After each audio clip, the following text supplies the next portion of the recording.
Hi, everyone. Okay, it looks like we have a few of you here from YouTube and Facebook.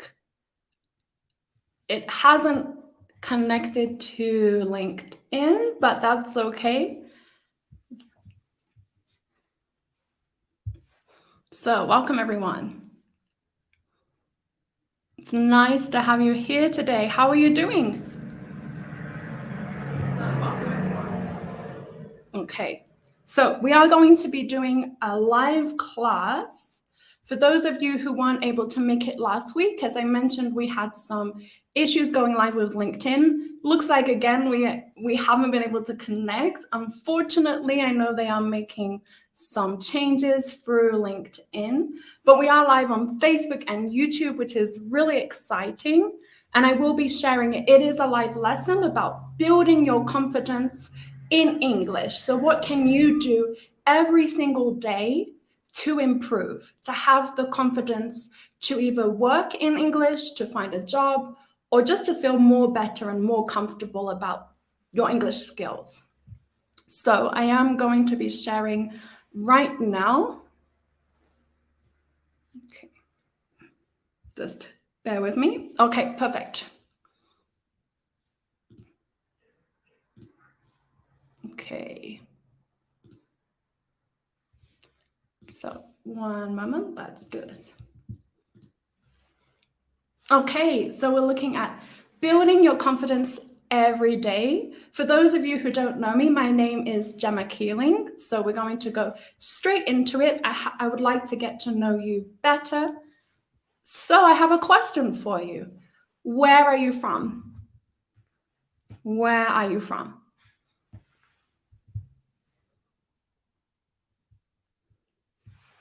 Okay, where are you from? Let me know if you can see me, and I would love to hear, where are you from?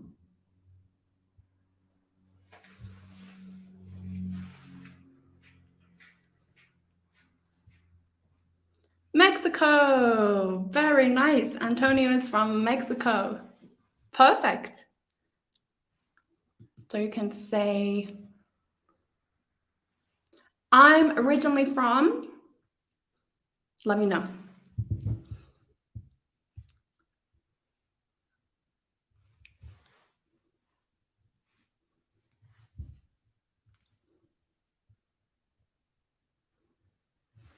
So I'm originally from, does anyone know where I am from?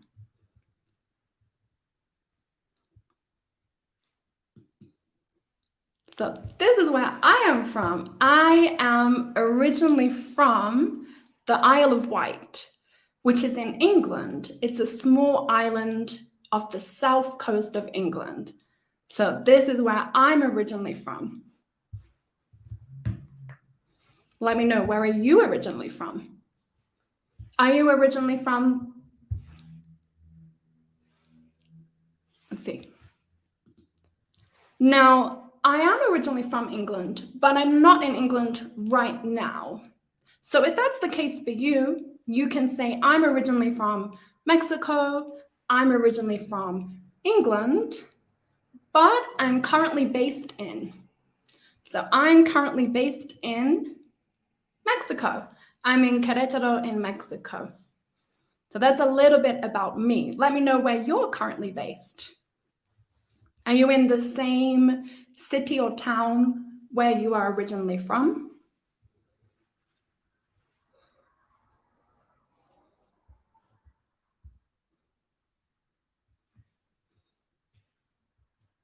Let's see in the comments.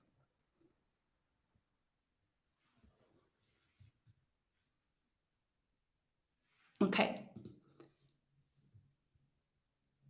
So we can ask it, where do you currently live?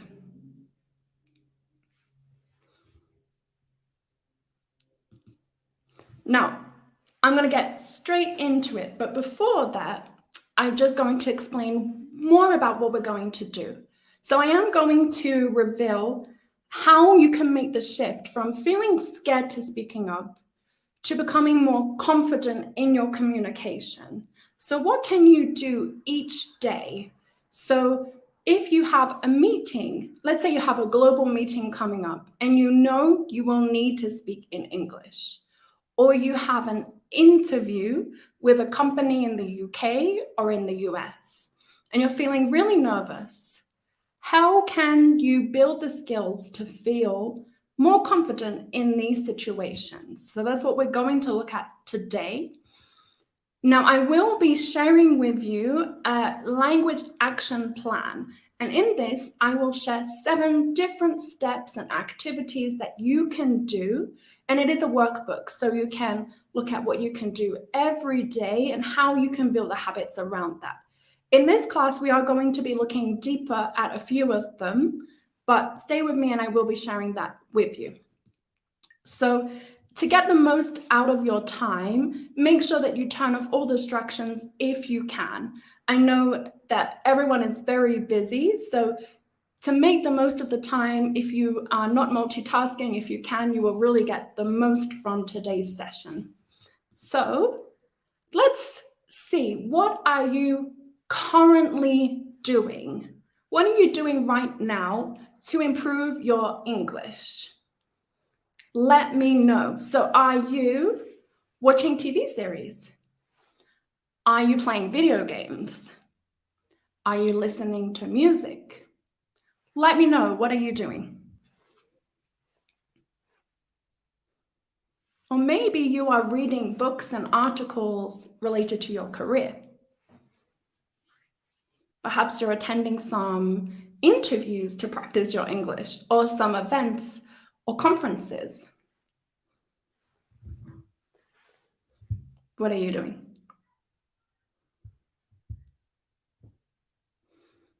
What are you currently doing to improve your confidence in English?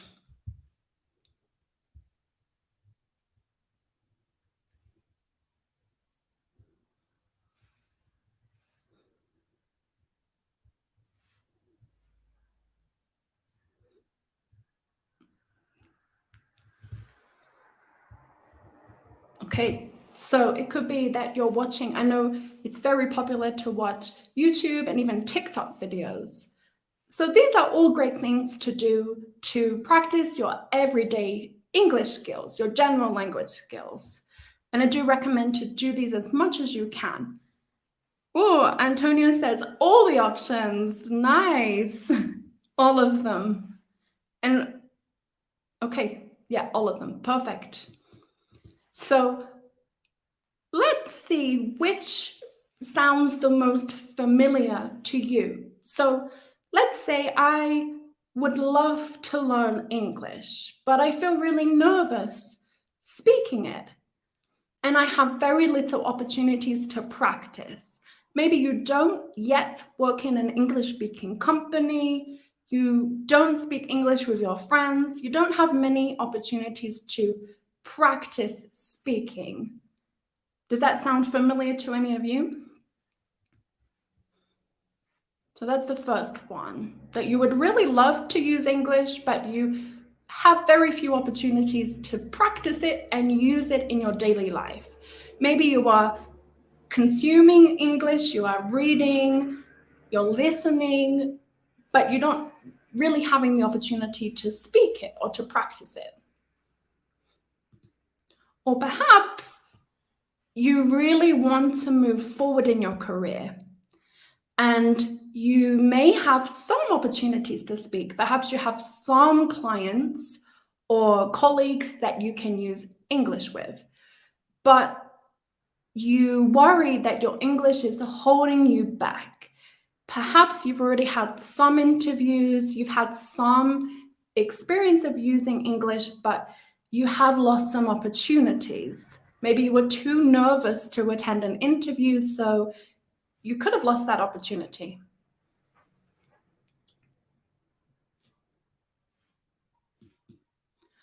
Or perhaps this is more like you.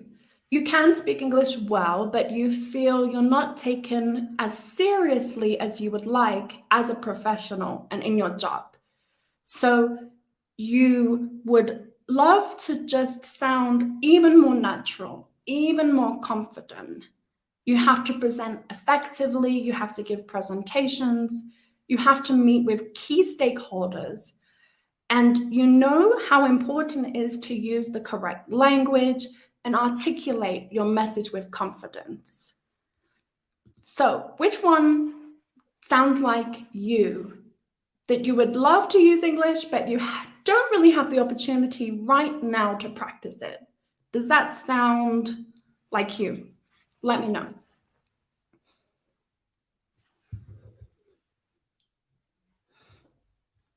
So I would love to learn, but I don't have many opportunities. So that's the first one. Or perhaps the second one, that you want to improve and you do want to progress in your career, but you're worried that English is holding you back, that you've lost opportunities because of your English. What about that one? That one familiar?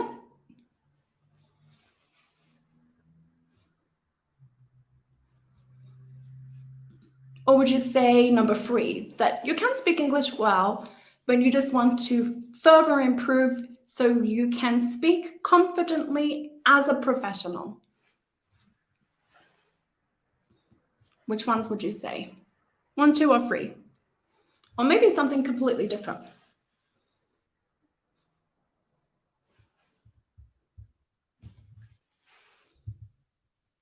So which one sounds the most like you?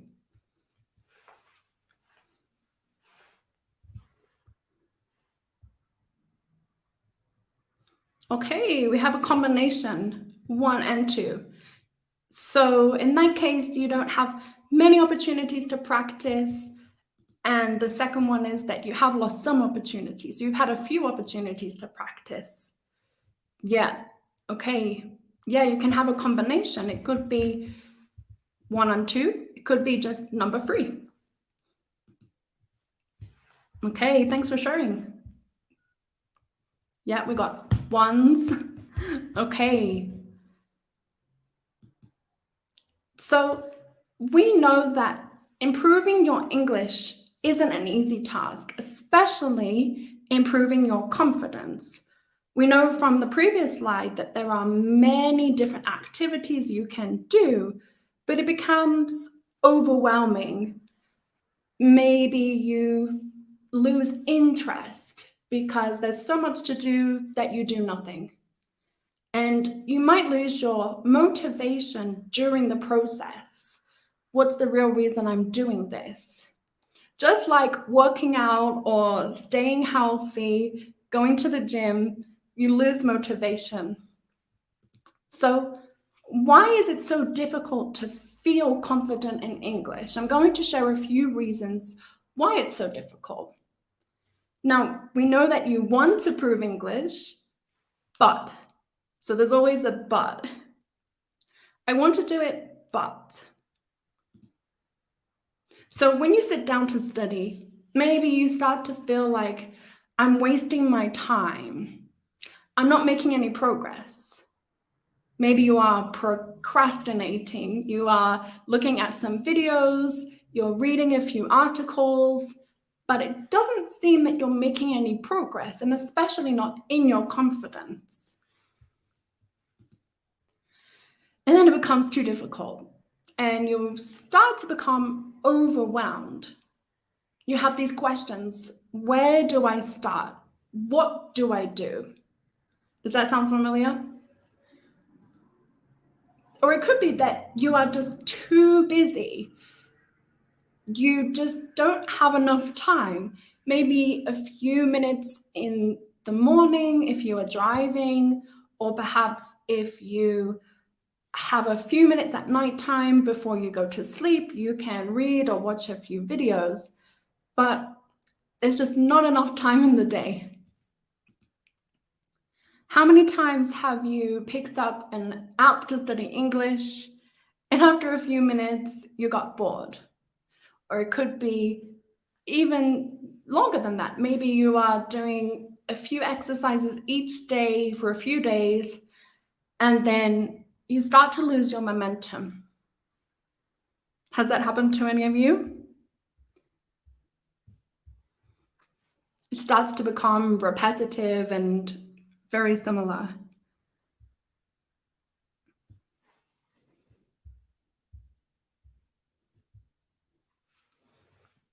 So has that ever happened, that you've picked up an app to study, improve your English, and you just got a little bit bored and it doesn't seem to be working? Hi, Alexini. Nice to have you here.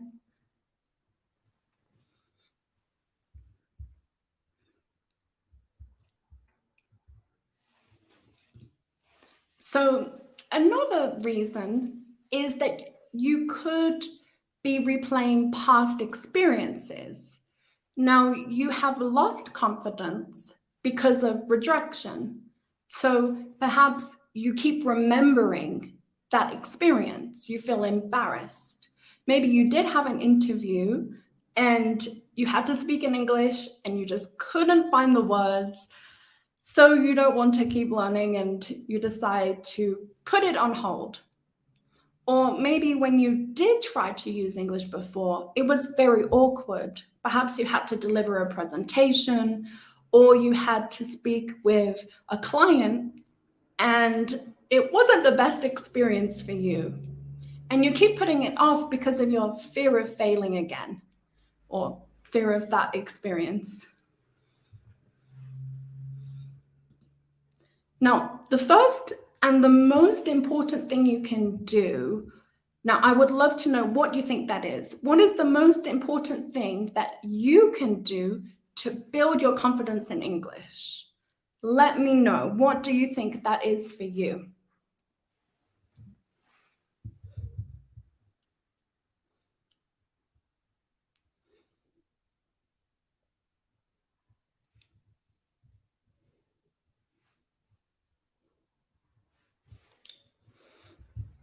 So let me know. What do you think you can do? What's the most important thing to becoming confident in English, especially as a professional?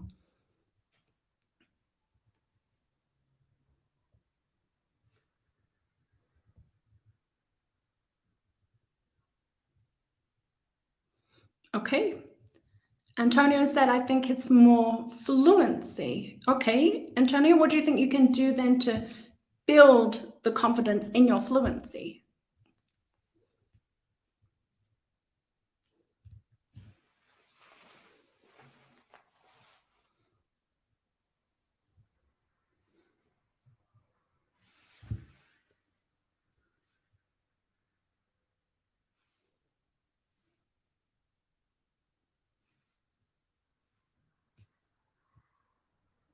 Okay. Practice a little bit every day. Yeah, that's a good point. So, for me, something that I would like to share is you need to know what is holding you back. So, what is the barrier that is preventing you from either improving your fluency or having the confidence to speak up in a meeting, the confidence to attend or to use English every day? And it's knowing what is that barrier. I'm going to look at some barriers that you might be facing. So, I'm going to give some examples. Now, one of them is not knowing what language to use in very specific situations. Now, we looked previously at what you can do to build English every day. Now, that could be to watch YouTube videos. Maybe you are gaming, you are using language very specific to that situation. Maybe talking with some friends in English. Now, what happens if you need to give a presentation in English? You might not have the language to do that, and that's holding you back. It could be that the language that you do know is very technical. So it could be that you're an engineer or a designer, and the language that you have is quite technical, and you're not always speaking with clients that have the same knowledge, for example. So you're worried that the language is too technical. Okay, let's see. In the case of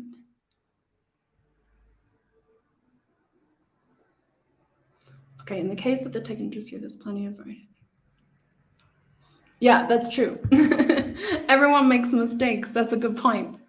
So you could also worry that the language that you're using is too simple or too basic, especially in a professional environment. If you want to explain your ideas, you want to use very specific language to do that. And maybe you just don't have the vocabulary. That is a barrier. You don't have the vocabulary to explain what you want to explain. Now, another side of it could be a cultural side of being over friendly. So you're used to learning English through watching TV programs.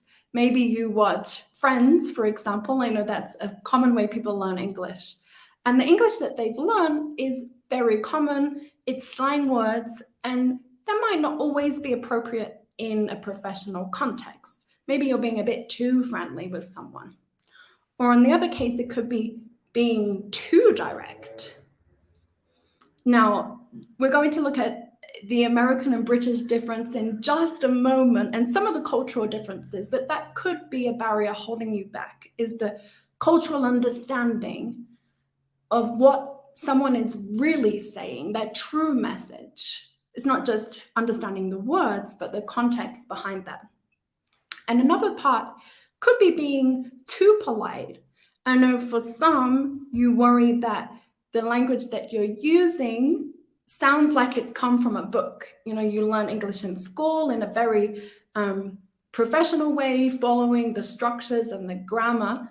And maybe you're worried that it's just too polite and not really the best way to build a relationship with your colleagues.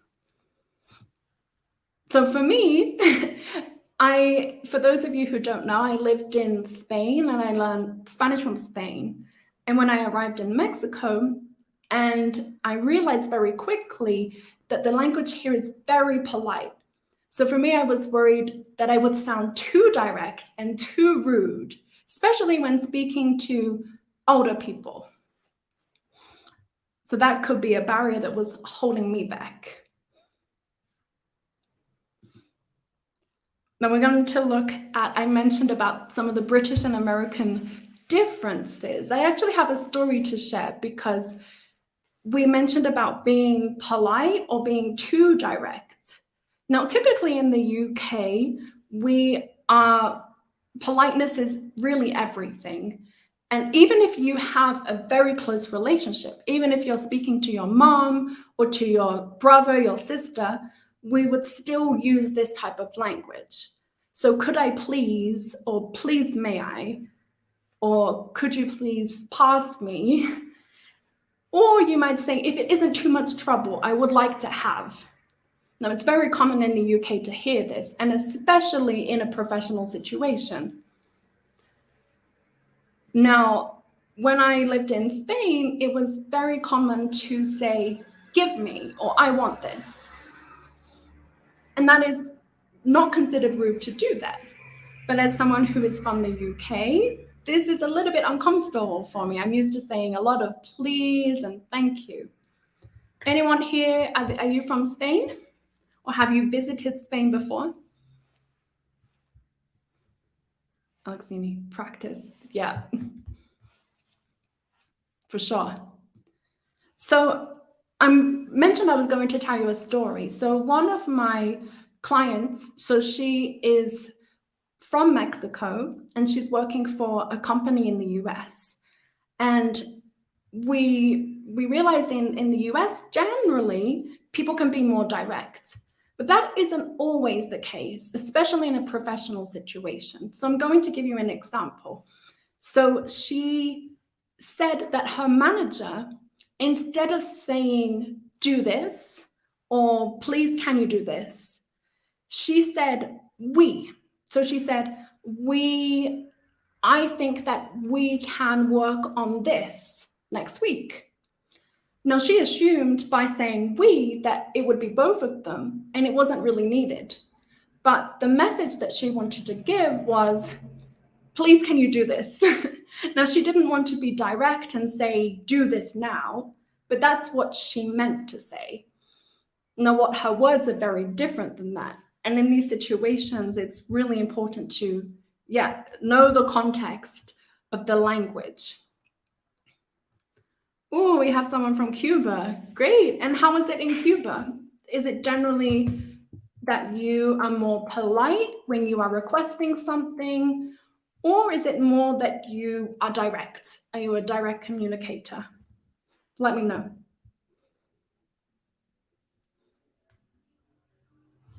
What feels more normal for you in a professional context?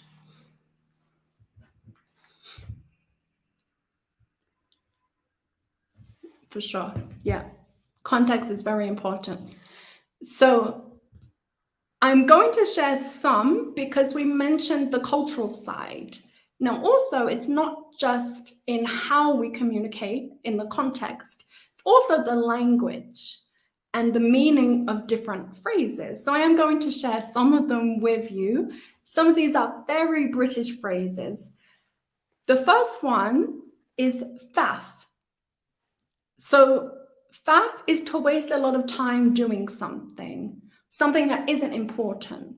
So maybe you start looking for your papers and it's almost like procrastinating. You're not doing what you're supposed to be. We were just faffing about. This is a very common British phrase.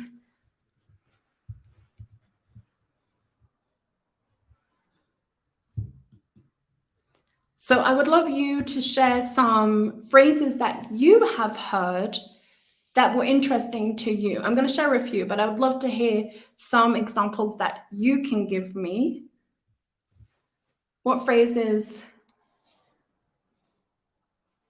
So another one that is very British is to say, when something is expensive, you would say it costs a bomb. Your dress is gorgeous. I should hope so. It cost a bomb. Now, even in a workplace, you would hear phrases like this as well. So can you think of any phrases that you've heard? Maybe they're very British, very American. What phrases have you heard in English that you can share with us today?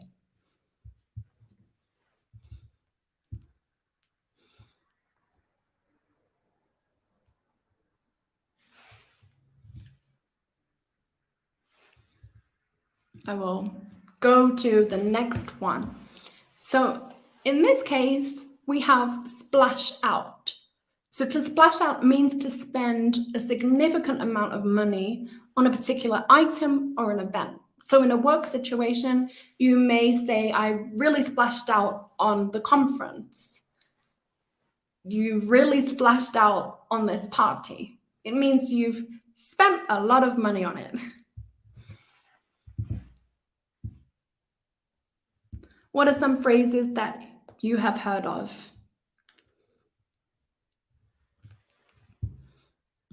I have one more. This one is very funny for me.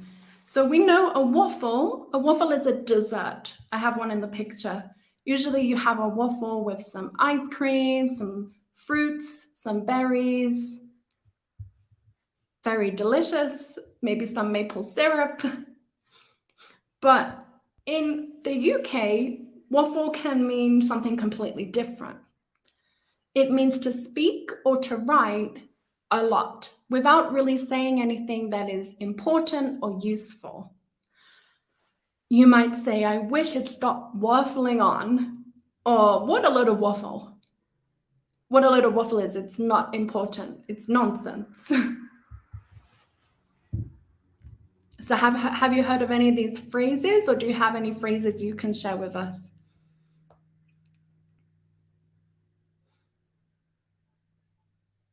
I'll give you a moment to share.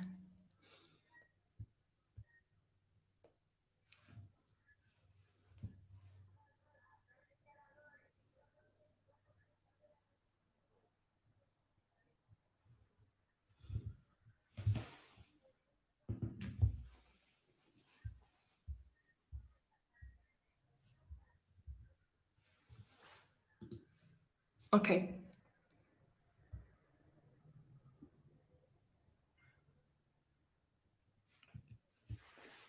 So I wanted to share, if you haven't got any to share, that's okay. So I can also think of some that are used, even if it's the same word. So we were talking about not understanding and the barriers. I also wanted to share with you, one word can have a very different meaning. Now, I know, for example, if you're an engineer, you use the word bugs. If you're a developer, and a bug, of course, is something very different than the animal, right? So it's also contextual. I know it can be culturally different. So in this case, waffle has two meanings. Waffle in the UK, of course, it can mean a pastry, a dessert, but waffle can also be when you speak a lot. So I know that is the case for many different words and phrases. So I wanted to highlight that as a potential barrier. So another thing that we do is we are constantly comparing ourselves to other language learners. Now, you might be quite hard on yourself. It could be that you learned English in school, and once you left, you were able to speak English quite well. And then maybe that situation changed. You're no longer using English. You're comparing yourself to what you were before. So language learning is not a straight line. You can feel like you're going backwards, especially when you enter a new situation. Okay, Fernando said one. We've gone above and beyond what we estimated originally. Okay.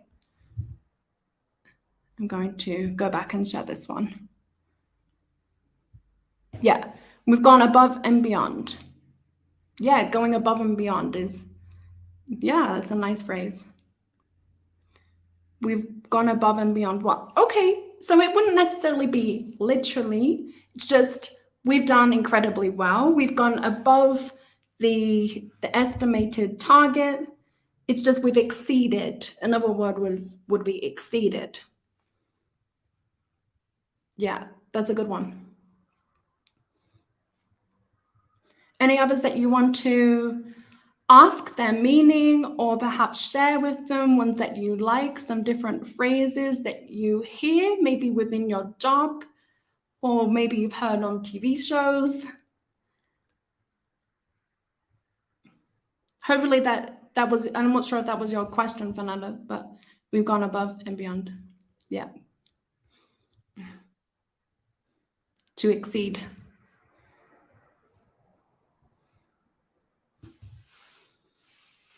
Okay, well, if you have any, just type them and I will come back to them at the end, because I do want to go into what you can do every day. So firstly, don't compare yourself to what you either previously were or your colleagues. Perhaps your colleagues are very confident to deliver presentations or to speak in English, and you compare yourself to that. Mindset really is everything. We're going to look at how we can build our mindset, build our confidence. The first step is really knowing your why. It's more than just being motivated. Just the same as we mentioned, if you go to the gym, you may be motivated to maybe fit into some new jeans, for example. But to actually go every single day, you need to have a bigger reason, a why. If you focus on learning English because you think maybe you need to, you've been told to, it's hard to make progress without a very specific goal. It's a lot easier to lose interest and to give up. So we're going to look at what you can do to keep that motivation, to keep being disciplined every day. So when you have a solid reason, learning no longer feels like you're learning.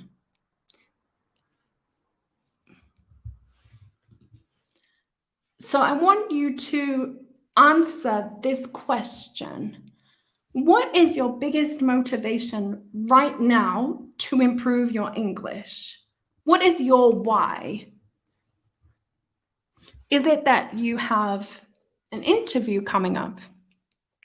Is it that you want to be taken more seriously? Do you want to make more money? Is it that you want to build a better relationship with your colleagues? What is your motivation right now to improve your English? Let me know.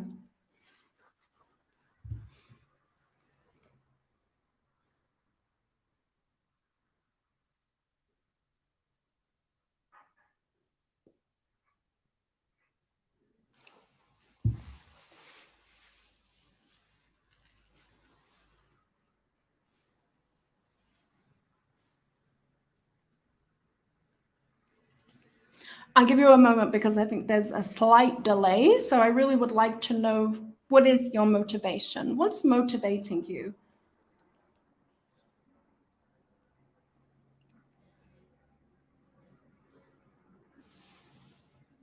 Is it that you need to deliver a presentation in English?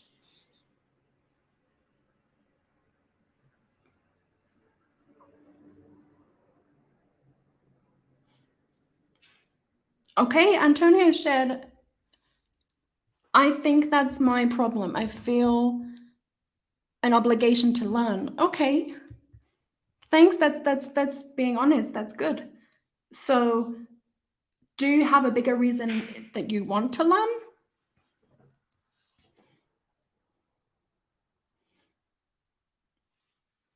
How can you make learning English not learning English, making it more enjoyable? Okay, we have interviews in English. Yeah. Okay, so you have some interviews coming up in English. That's a big motivation.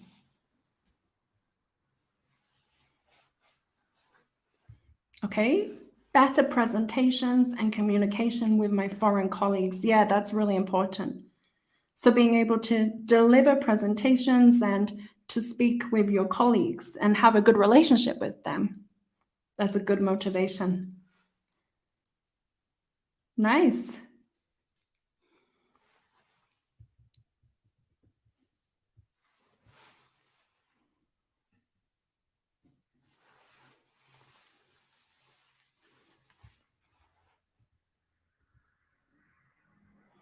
Okay, interviews times 2. Yeah, interviews as well. So it's a combination of things. So building relationships, having more opportunities, interviews.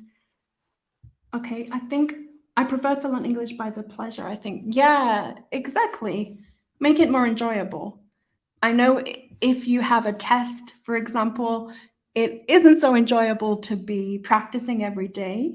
But when you have a bigger reason why, it becomes a little bit easier to take the steps, for sure.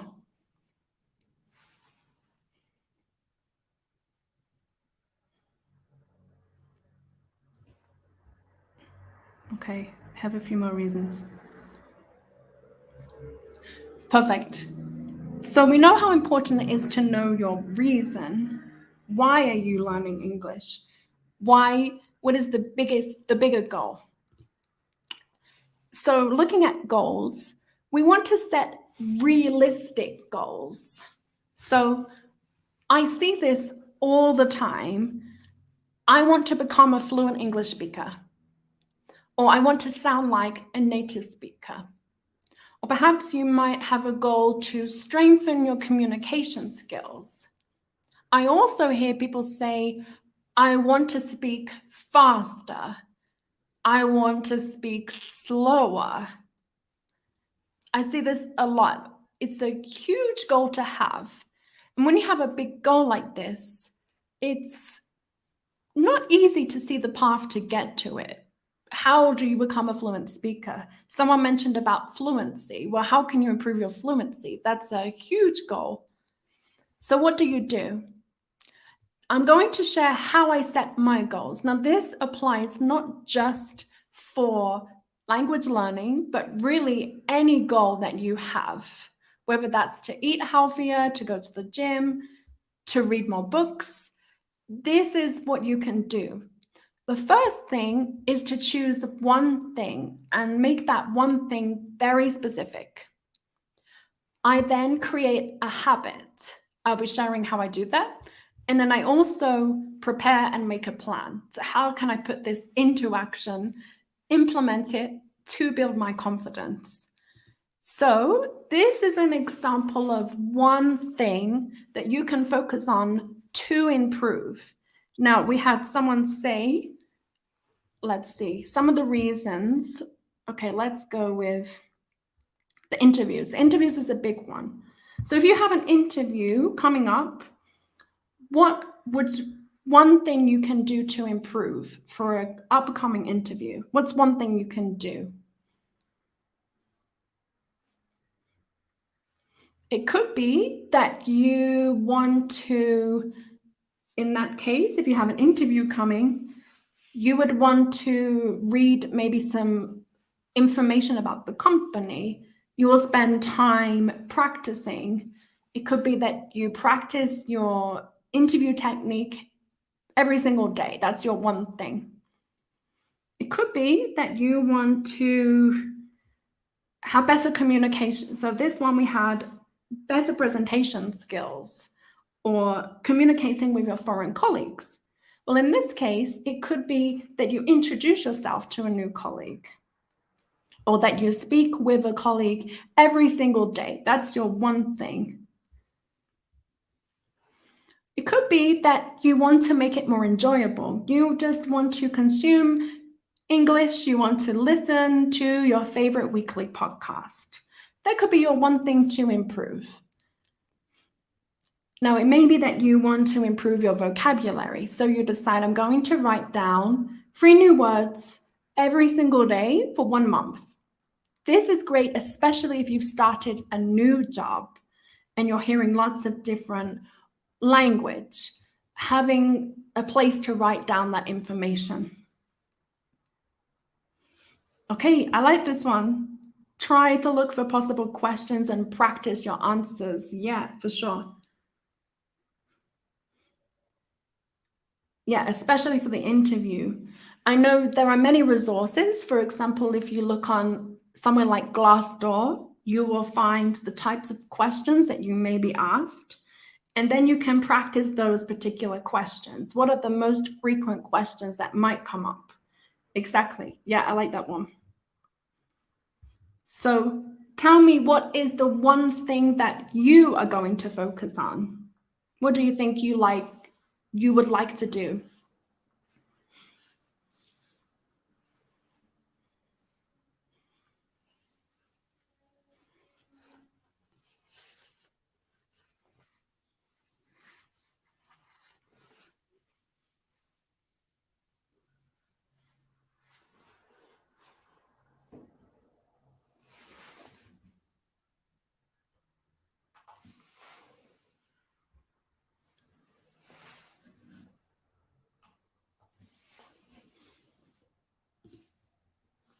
So the second step is to make it a habit.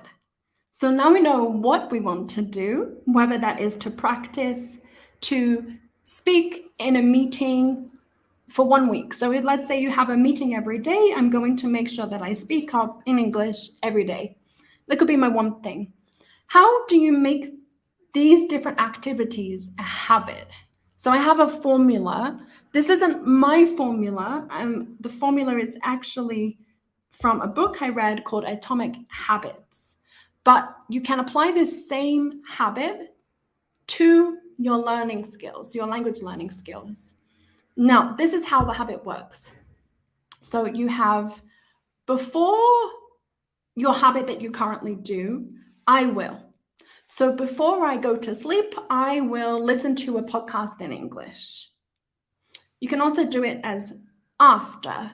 So after I take a shower, I will read an article in English. So this is a habit that you do, and it helps if it's a habit that you do regularly. So after I finish my breakfast, I will practice speaking out loud in English, let's say. So that's one way you can habit stack. Another way is every time I do something, I will. So every time I have a meeting, I will speak up, or I will say something in English. That could be when something is happening at the same time, I will. So let's see, what is a habit that you are going to commit to? Let's see. So it could be after I will, or before I will. What are you going to do?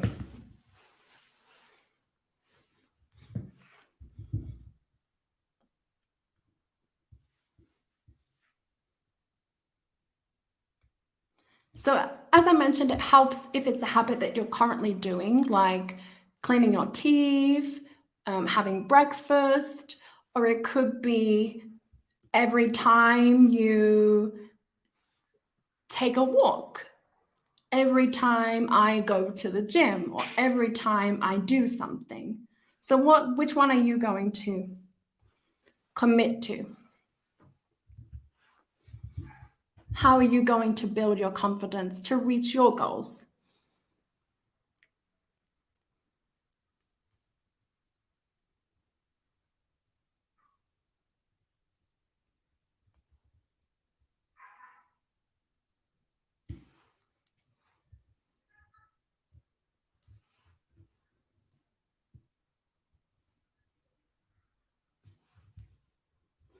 Okay, great.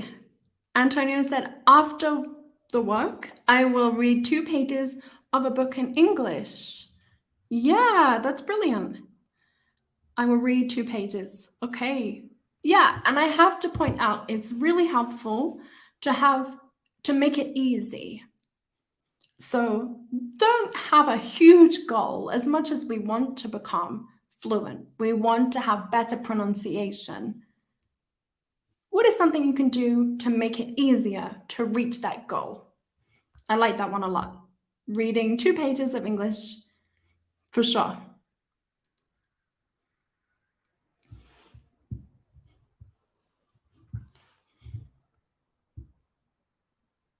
So we have the after, before, and then we also have the other formula, every time I will.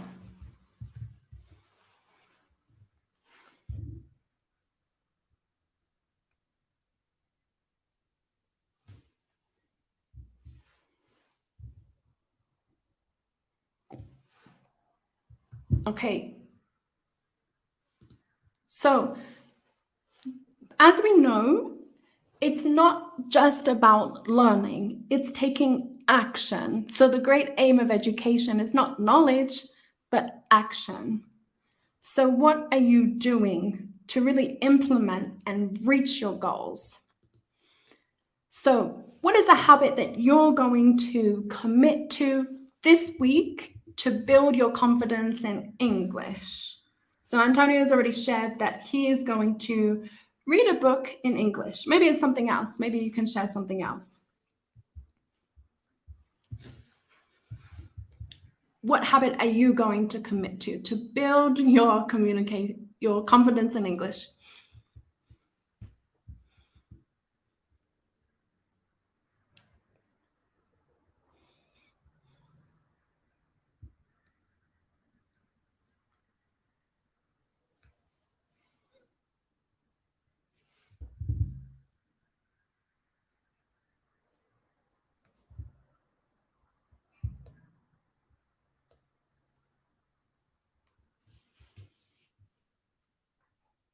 I'll give you a moment to write something.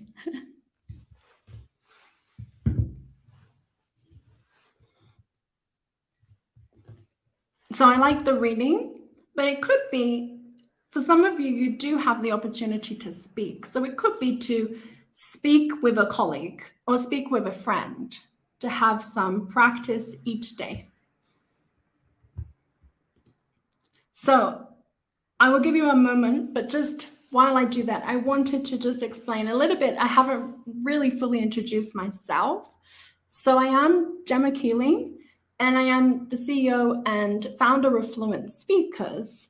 And I offer one-on-one coaching, group coaching, and as well as that, I will be launching a very exciting digital program at the start of next year.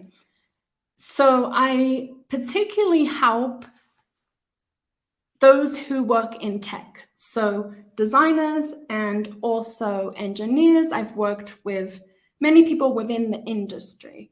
And what I love to help you with is building your confidence in a professional setting so you can really excel and be who you want to be as a communicator.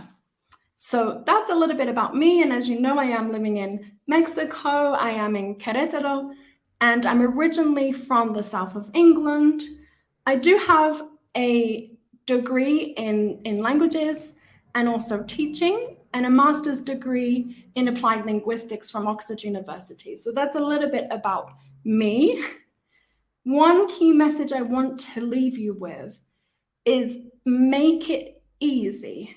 While I love having big goals, we want to be able to reach them. And to do that, make it easy. So I mentioned in the beginning that I will be sharing a guide with you. It is a worksheet, a language learning action plan. If you haven't got it already, I do recommend to take a look, because I've set out all of my knowledge in how to build your confidence with 7 different actions that you can take. One of those actions is building a habit, but I go into more details about particular situations and what you can do to really build your confidence and enjoy learning. So, do you have any questions about anything from today? Anything you would like to share?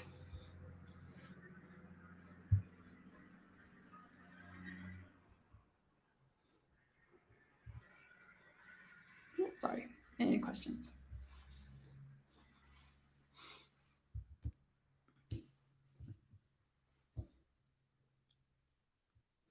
I know there's a bit of a delay, so I'm going to still getting used to the technology. It didn't seem to stream today on LinkedIn, unfortunately, but it was great to have you in Facebook and YouTube. At least we know that we can stream regularly through YouTube. LinkedIn are making a lot of changes right now, and I've heard that they are changes for the better, but we're going to have to be patient with that. So do you have any questions or any comments, anything that you would like me to help you with or share? I'll give you just a minute. I know there's a delay, so I'll give you a moment to ask any questions. But if there's not any questions, feel free to send me a personal message. I love hearing from you and hearing what you're doing to build your confidence, what kind of struggles you have in English. I'm always happy to help. So let me know.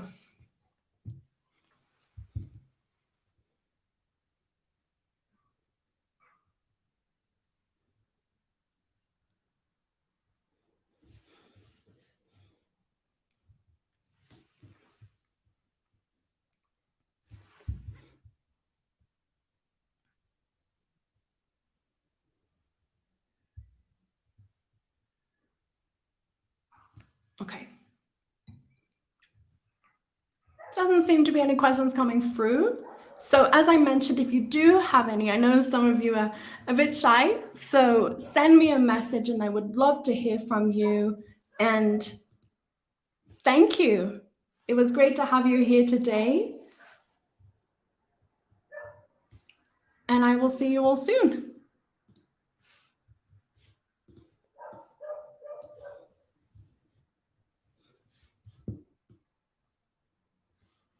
Bye, everyone.